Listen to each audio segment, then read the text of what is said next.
So today we're going to just focus on some examples, no new concepts.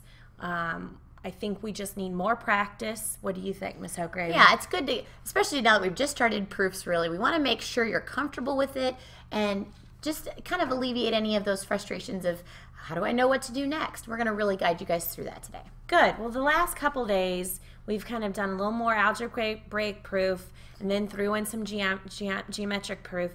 Now today's focus, we're just going to focus with our notes just on geometric proofs.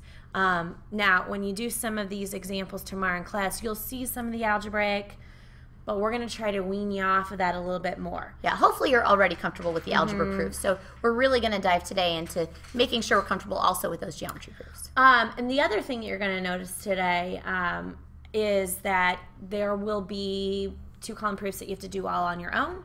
There'll be some that are just fill in the blanks. Kind of like yesterday, the ones that were fill in the blanks, or today in class, I guess you're watching it after you've done this, the examples you had to do in class, you had to just fill in the reasons. We're going to do some where you have to fill in the statements and the reasons with some already provided information. Okay. Now notice this one, it's completely, you got to do it from scratch.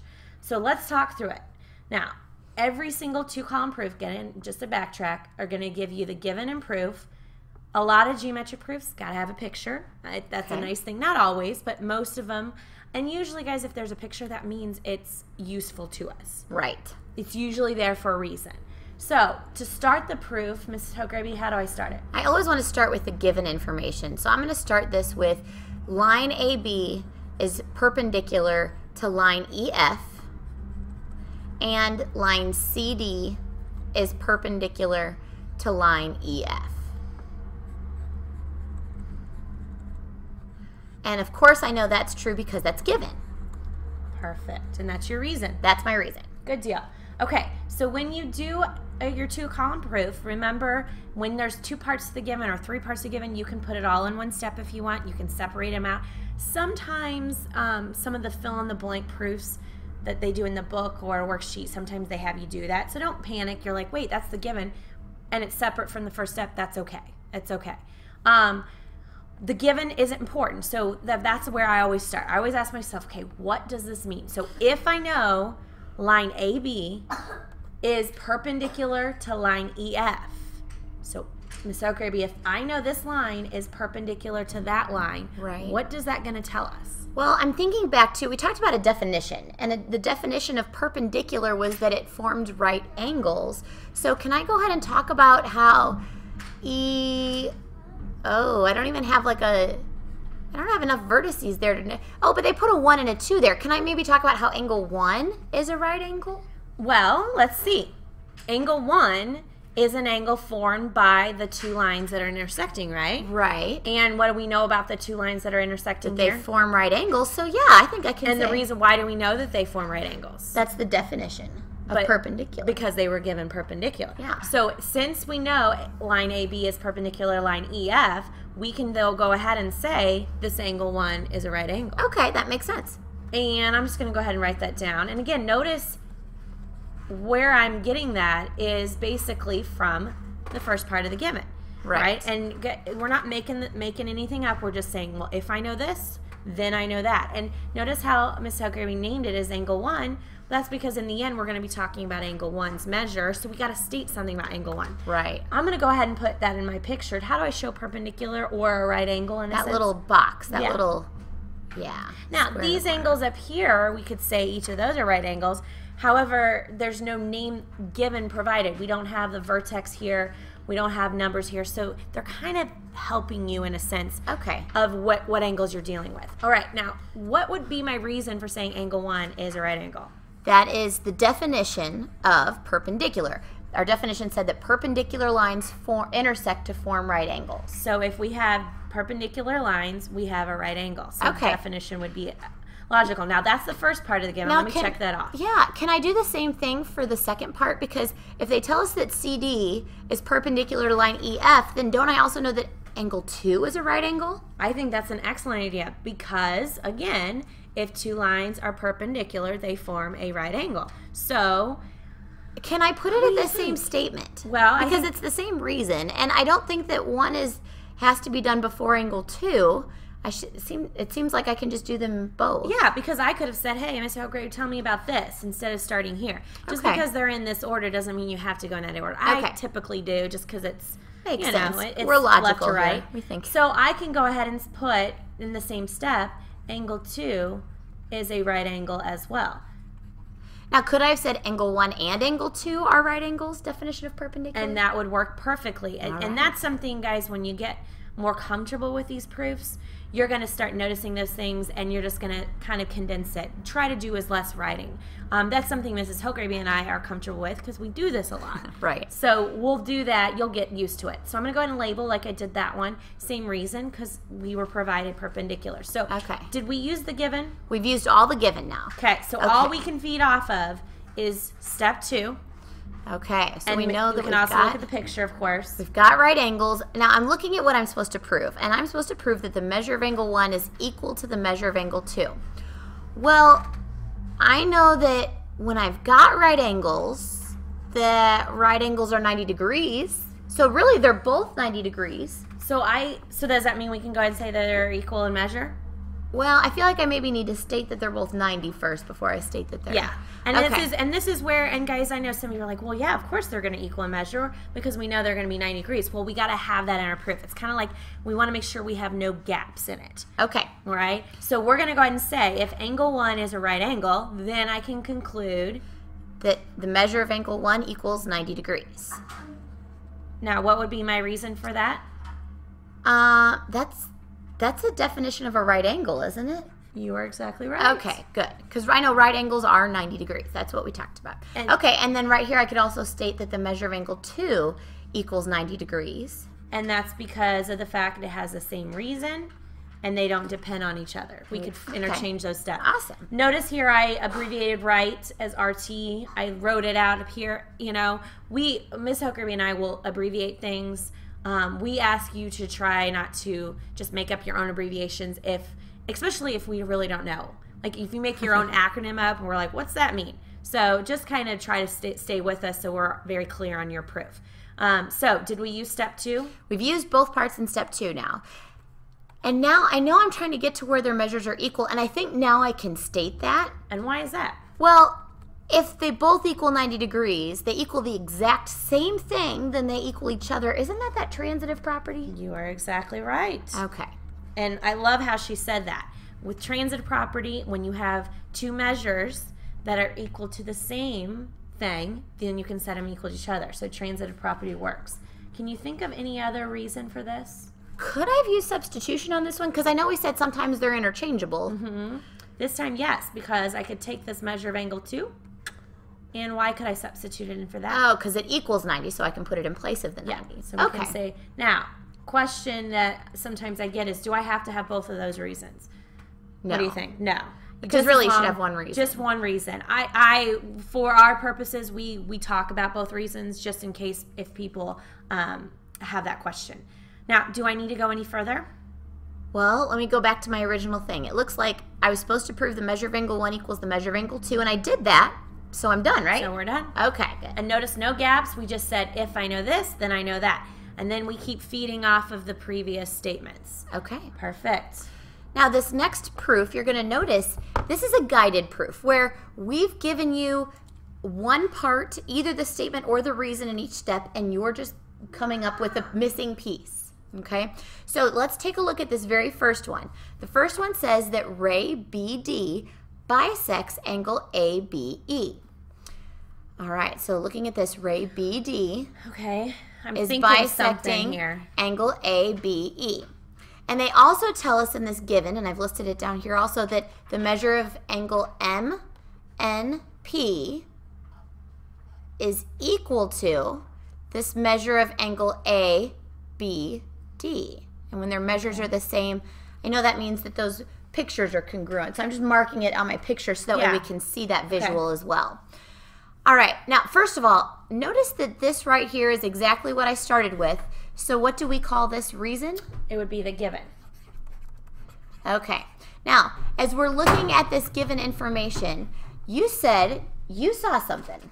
What did you see? Well, I was thinking, the thing that I was really thinking about was the first part of the given. That word bisects kind of is a kind of a big word, or not a big word, but a big deal. And I even noticed in the reason of step 2, it says something about a bisector. So that's what I immediately thought about. And I know when I see the word bisects, that means angles are congruent. So if BD bisects angle ABE, that would mean angle ABD is congruent. Yeah. To angle DBE? Absolutely. And notice that angle ABD already has 1 tick mark. So what do you think I'm going to put here on my picture? 1 tick mark is. So now we can go ahead and state that Angle ABD is congruent to DBE angle.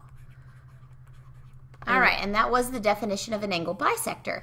Now notice this next statement says that measures are equal. It's the exact same statement, but now instead of a congruent statement, it's an equality statement. How come I can do that? Why can't I just turn something that is congruence into equality?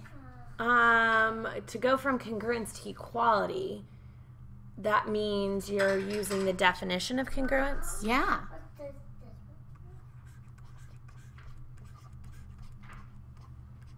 Absolutely. That's the definition of congruence, that I can take something that angles that are congruent are equal, angles that are equal are congruent. We can go back and forth with those. Now, why did we state equal? I know that this proof is telling us to, because it's filling in. Right. But why did they need you to do that?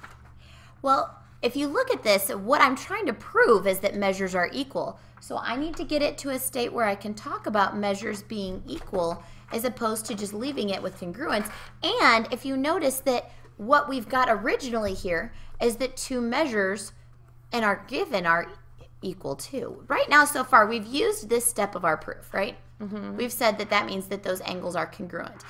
But now if you take a look at this next step, we have measures are equal here, and I'm probably going to need to somehow combine it or use it somehow, but I can't use measures being equal in this along with angles being congruent. They all have to be congruent, or they all have to be equal to really put things together. Okay, that makes sense. Okay, so if you take a look at this one, notice that this step here, and we've used this now to be able to say that we've got to our measures are equal.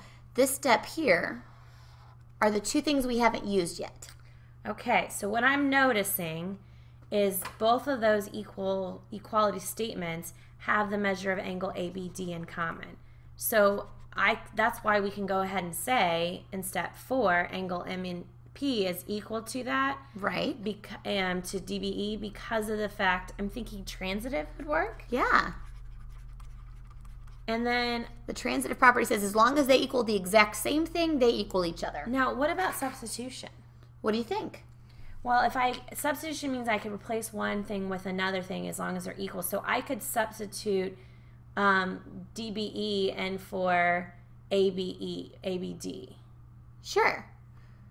You did, yeah, same thing. So I could put this MNP in place of ABD here, or this DBE in place of this up here. Either way is going to be the exact same thing. But yeah, you could use that substitution property as well. Either one. All right, awesome. Now notice that this one, sometimes it's easier when they just give you gaps to fill in because you know where you're supposed to be going, so they kind of help guide you through that process. But sometimes it really almost limits you and how you can solve a proof because they're giving you really one specific way to solve it. Mm-hmm. We don't know a ton of different ways to solve a lot of these proofs yet, but we're going to learn a lot more reasons to where after a while this would be very limiting to us. So we don't want to just do all guided proofs forever. Well, and you're going to get better at it. So I think that sometimes, I know what I've seen in the past years with some of my students is that when there are gaps, sometimes they're not thinking about the whole entire thing. They just they want to look at just step 2. They just want to look at step 3. But notice how Mrs. Hograby and I did this. We kind of just went one step at a time. I barely even looked at what was given to us. Right. Or that was provided to us. I should say given. Provided to us. So just keep that in mind. All right. Now, back to let's do one all by ourselves.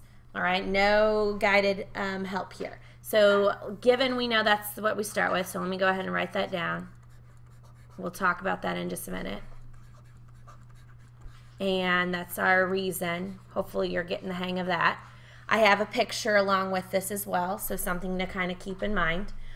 Notice what you're trying to prove. Keep that in the back of your mind. Angle 1 and angle 2 are complementary. Okay. So let's start with maybe just look at the given, right? And again, no guided proof here. So you could go about this, you know, you could start at any point. I often like to ask myself, well, what do we know about the given? What do we know about if angle ALN is a right angle? What is that going to tell us? Okay, well, we've talked about right angles before, and we know that right angles are 90 degrees. So could I go ahead and state that angle ALN is 90 degrees? Would that be the next thing? I think that would be an excellent idea. And guys, there will be things as we progress that we might find, well, we may not necessarily need that information, but it's still correct. Okay. And we might find out that this one is not necessary, but it is true. If an angle is a right angle, we know it's measures 90 degrees. Okay. What's my reason? That is because it's a right angle. Is that a definition of a right angle? You are exactly right. Okay, good. Let's write that down. And so we've used should the we given. mark that in our picture? I think that'd be a good idea. Okay. Let's do that. Okay, now I'm trying to prove that angle 1 and angle 2 are complementary. Well, yeah, if together they equal 90. Can I just state that they're complementary? Well, because together they're 90? Here's the deal. How do we know? We've not stated anything about angle 1 and 2 in this proof yet. We can't just jump there.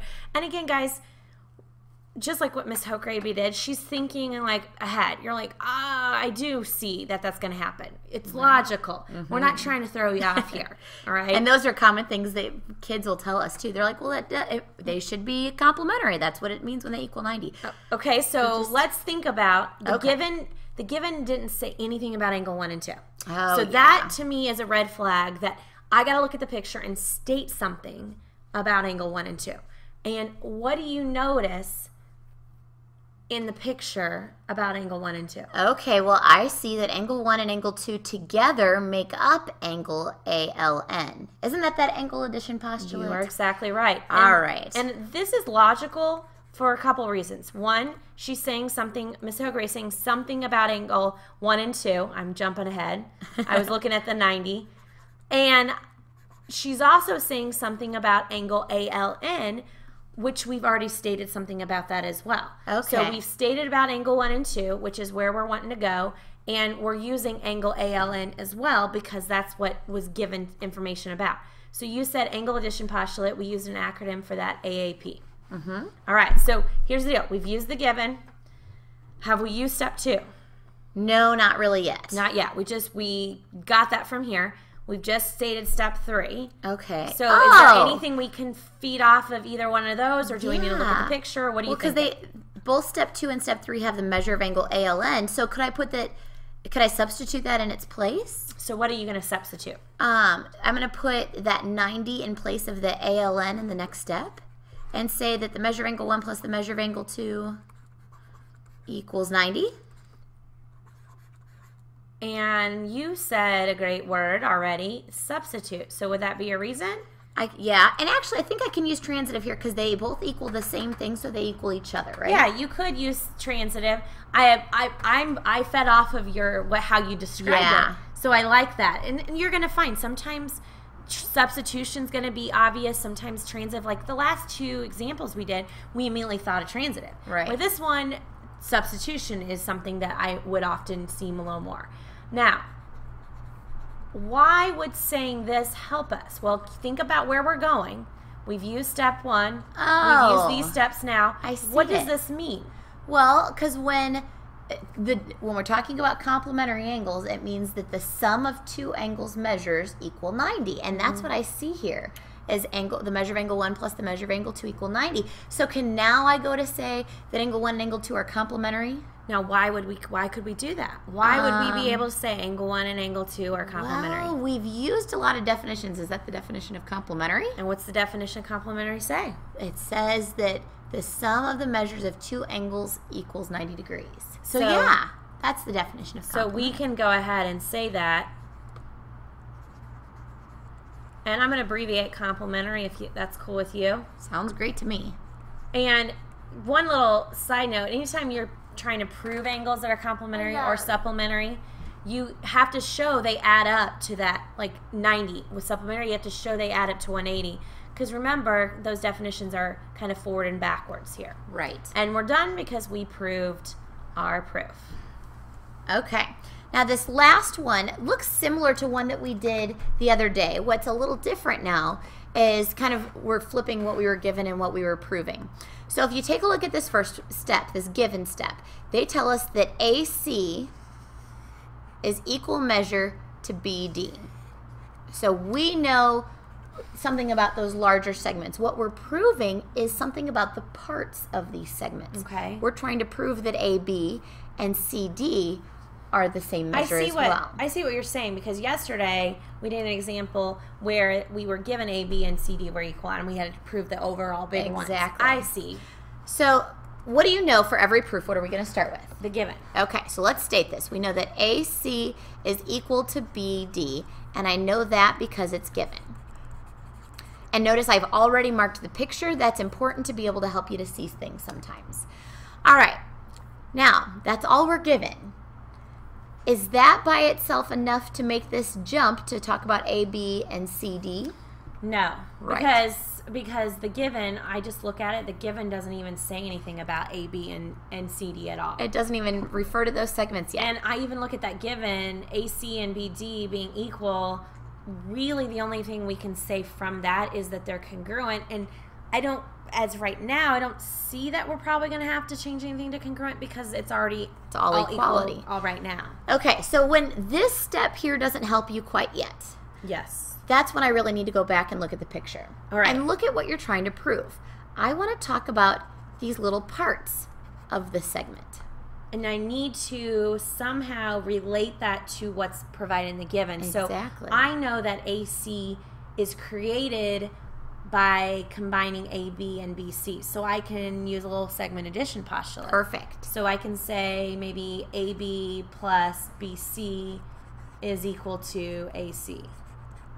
And that is because of SAP, segment addition postulate. Now, we did this the other day. I could go ahead and do that with the other segment and say BC plus CD is equal to BD. And same reason, they don't depend on each other. Exactly. As Okay. long as they're the same reason and one does not have to be done before the other, you can go ahead and put them in the same step. Now, take a look. We have not used our given information yet. Okay. Okay? We've created these new statements to establish, here we had to establish the smaller parts before, because we only were given the larger segments. So now you've established those smaller parts. I can talk about, there's an AB now in my problem, okay, in my statements.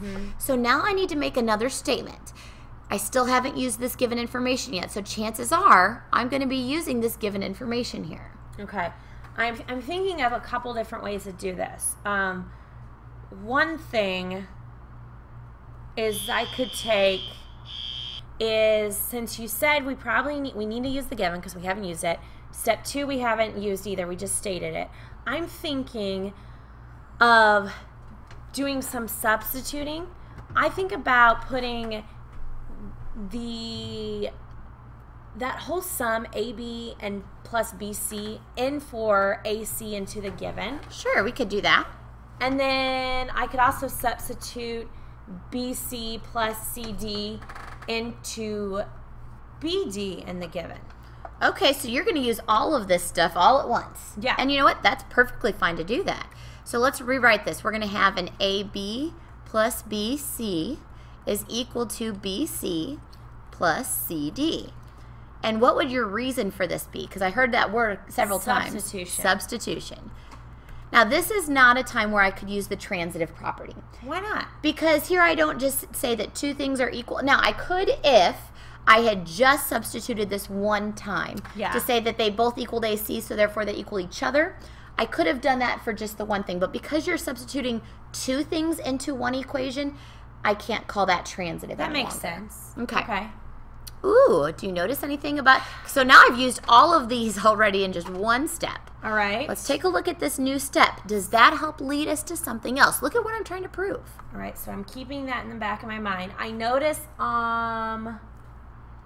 that on that step, statement 3, I noticed that the things I'm trying to prove, A, B, and C, D, are on either side of the equal sign, which is what I want. Right. And I noticed the other thing on either side of the equal sign is BC.